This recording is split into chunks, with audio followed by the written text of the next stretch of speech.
국지불국의 시대, 이게 나라냐? 이 시대에 뭔가 좀 새롭게 나라를 좀 바꿔보자 또는 새로운 나라를 세워보자 라는 어떤 꿈을 꾸는 사람들이 등장을 합니다. 이 네 명이 고려의 운명을 바꿀 핵심 인물 네 명입니다. 자, 최영과 정몽주. 이들은 고려 내에서 개혁하자. 네.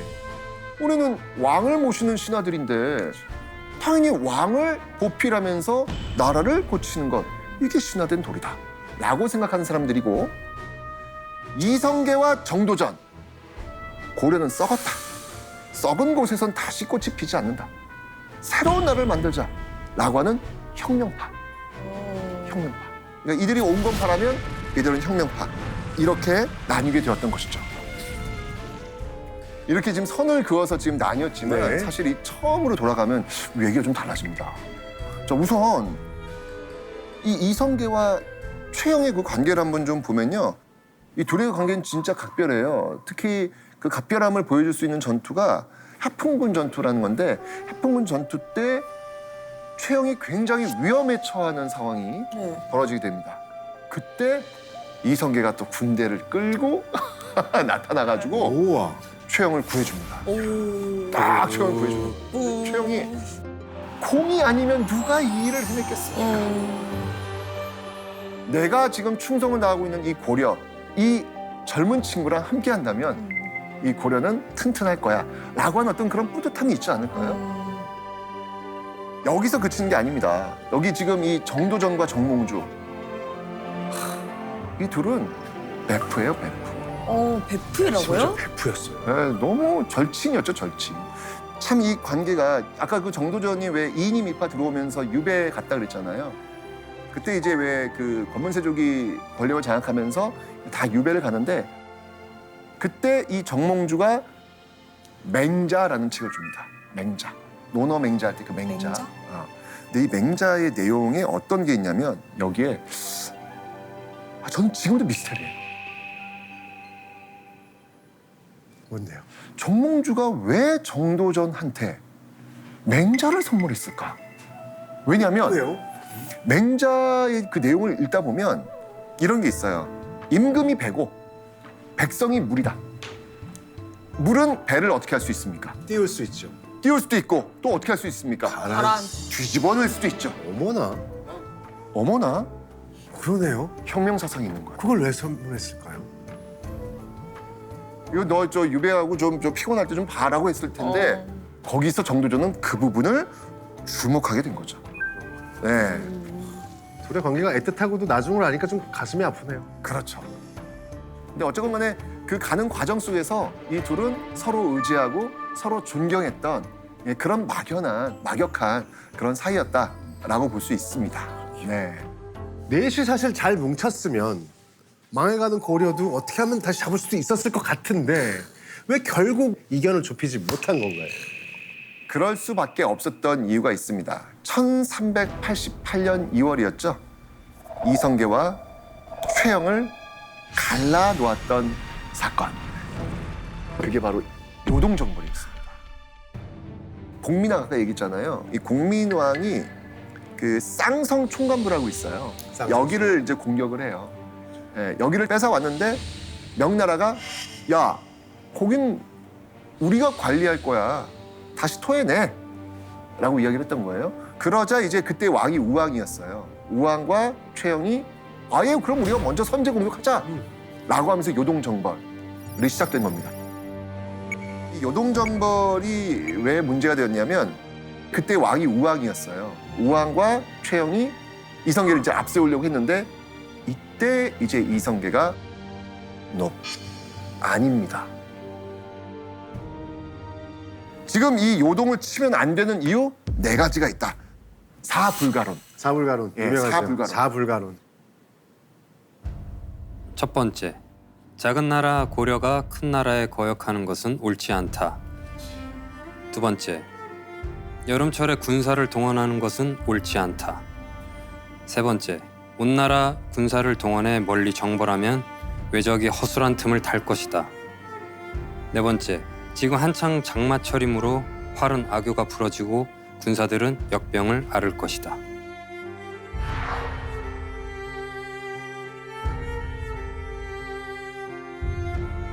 뭐 어떡합니까? 우왕이 그럼에도 불구하고 가라 라고 하니까 이제 그때 이성계가 와가지고 눈물을 흘리면서 얘기했대요.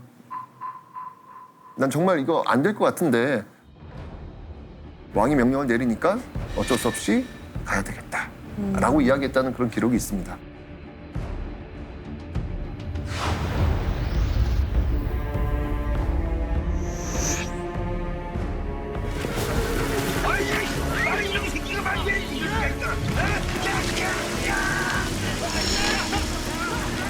군란이 썩어 들어가고 상하물을 먹은 군사들은 하루에도 수십 명씩 낙오를 합니다. 놈들이 감히 타령을 해!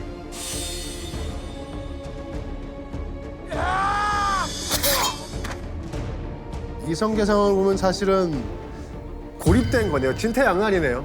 가자니 병사가 죽을 것 같고 돌아가자니 왕명을 거역한 게 되고. 그렇죠. 그래서 이제 편지를 써요. 이거 지금 상황이 너무 안 좋습니다. 지금 여기 지금 왔는데 네. 도저히 못 건너겠습니다. 상황이 너무 안 좋습니다. 장마철이라 활이 풀어지고 갑옷이 무거워지며 군사와 말이 모두 고달프니 말을 달려 견고한 성 아래에 이르러 싸운다 하더라도 반드시 이길 수가 없고 공격하여도 반드시 성을 취할 수가 없습니다. 이제 그럼에도 불구하고 후방에서 최영과 우왕은 싸워라 라고 이제 계속 독려하는 그런 모습으로 가는 거예요. 근데 이성계 입장에서는 군인의 입장에서 이게 무모할 수 있겠다 판단한 것 같아요. 그렇죠. 큰 나라를 지금 우리가 쳐야 되나? 굳이 그래야 되나? 라고 하는 어떤 그런 이유도 있었을 것 같아요. 자, 이런 상황 속에서 이성계가 내린 선택.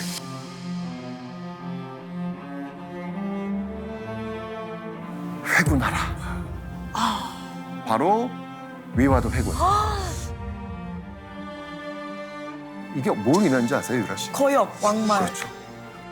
결국은 이 회군을 하면서 명분이 있어야 될 거예요. 명분이 필요하죠. 네, 바로 그 왕 옆에 있는 악, 최영. 악을 제거하겠다. 이게 최영 때문이다. 최영한테 선전포고를 하고 내려오는 거. 그렇죠.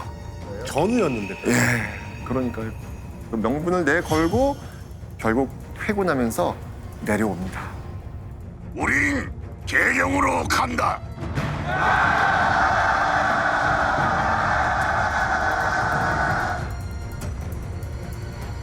이때 이제 대세가 기울었나 봐요. 일단 기본적으로 이성계는 사실 개경에 입성을 하는데 거의 무혈 입성을 했대요.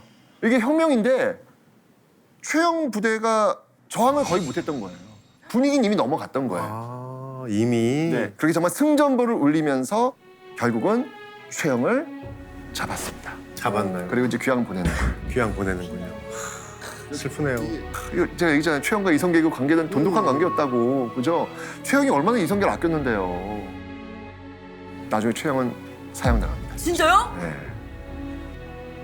역사는 참 가혹합니다. 가혹하네요. 네. 어제 전우가. 결국 이제 이 위화도에 성공을 하면서 권력의 정점으로 이제 이성계가 올라오고 우왕과 창왕을 참수시킵니다.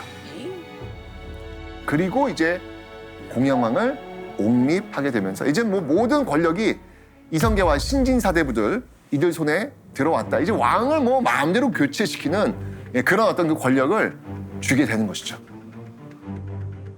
근데 사실 이성계가 아들 이방원 아니었으면 왕이 되기도 전에 죽을 수도 있었어요. 그래요? 아버지를 살린 사람이기도 합니다. 그래요? 네네네. 어떤 일이 있었냐면 이때 이 정몽주와의 관계 속에서 지금 굉장히 좀 심각한 문제가 발생해요. 근데 원래 이 정몽주와 이성계는 굉장히 사이가 좋았어요. 특히 아버지 이성계가 정몽주를 존경했죠. 이성계가 이제 이 권력을 이제 장악하면서 이제 나름대로 꿈을 꿀 거 아니에요. 네. 뭔가 새로운 세상에 대한 어떤 비전을 갖게 될 거 아니에요.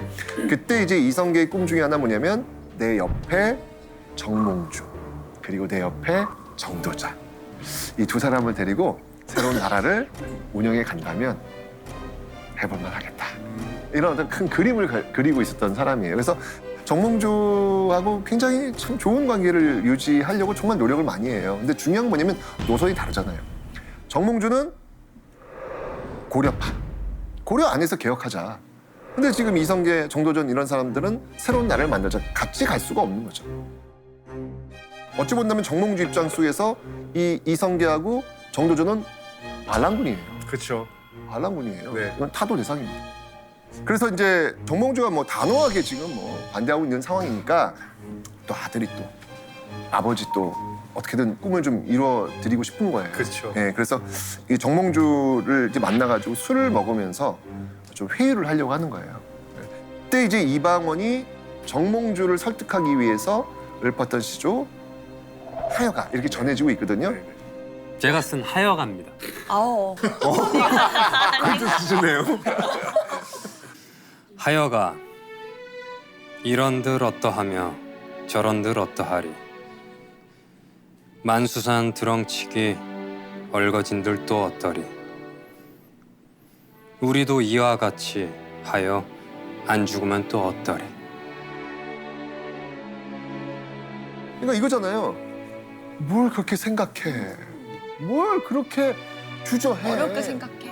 그냥 우리 그냥 하나씩 어울려가지고 그냥 새로운 새 만들어 봐라고 지금 얘기한 거잖아요. 자, 이 하여가를 들은 정몽주 과연 어떻게 답시를 읊었는지 하여가에 대한 답변 단심과 이 몸이 죽고 죽어 100번 고쳐주고 백골이 진토되어 넋이라도 있고 없고 임향한 일편단심야 가실 줄 있으랴. 단단하시네요. 이 몸이 죽고 죽어 100번 죽어도 고려를 향한 일편단심 가실 줄이 없어. 나는 변하지 않겠다. 세월이 아무리 흘러도 나는 고려에 충성하겠다. 이게 다 옛날에는 시로 이렇게 마음을 표현한 우회적으로. 자, 이러면서 이제 이방원이 이제 판단한 거예요. 아, 정몽주는 진짜 안 되겠구나. 바뀌질 않겠구나. 그러면 이 정몽주는 누구한테 가장 방해가 될까요? 이성계? 그렇죠.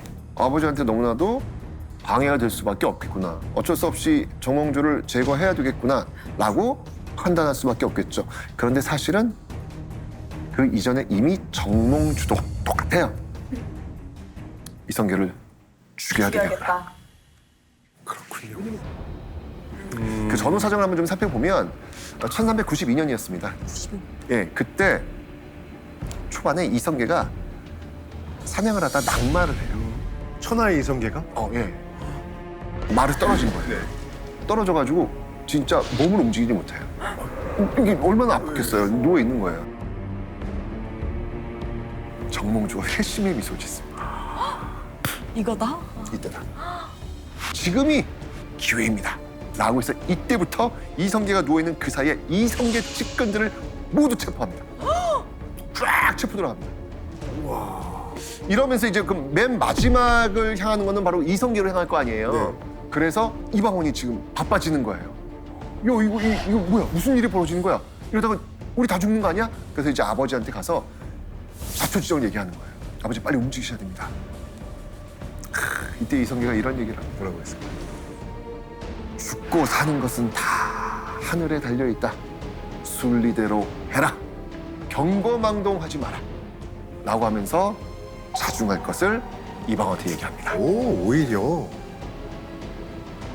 일단 이제 이렇게 정몽주가 정광석처럼 이제 이성계 측근들을 지금 막 체포해 나간 어떤 그런 과정이잖아요. 이성계가 어떤 반응을 보이지 궁금해가지고 정몽주가 이성계 집을 찾아가요. 어허. 자, 이성계는 이제 이방원 통해서 모든 소식을 듣고 있었을 거 아니에요. 자기를 죽이려고 하는 정몽주가 온 거예요. 어떻게 했을까요? 군사를 깔았나? 아무렇지 않게 그냥 평상시처럼 그냥 왔습니까? 왔습니까? 근데 이 이성계 이 모습을 딱 보니까 정몽주가 모르나? 그럼 내가 계속 이 계획을 밀어붙여도 되는 것 같은데 안심을 하면서 돌아 나와요. 그때 이제 이방원이 아버지 지금 뭐 하십니까 지금? 저자를 치지 않으면 우리가 죽습니다. 라고 이제 얘기를 하는 거야. 그때도 이성계는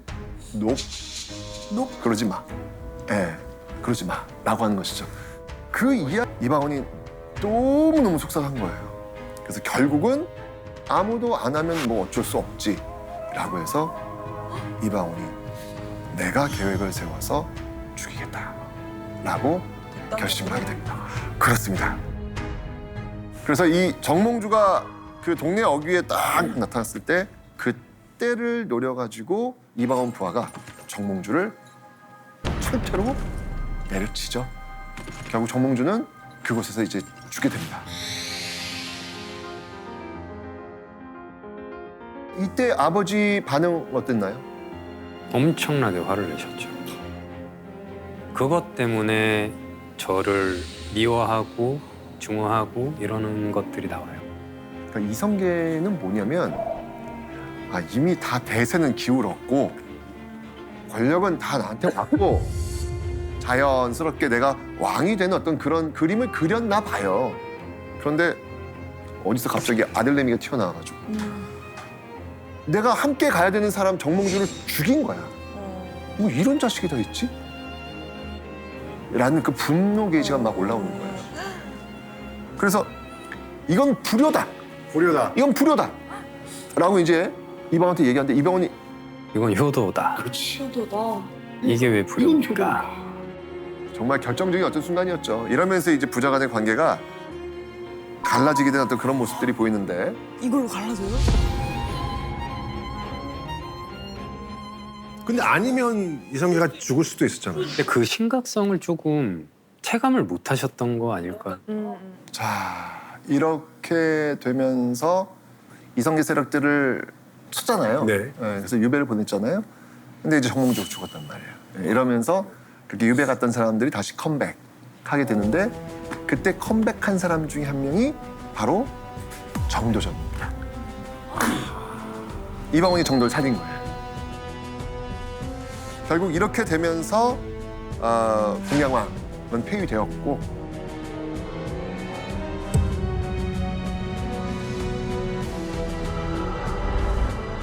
자 이제 드디어 새로운 나라를 세우면 되는 겁니다.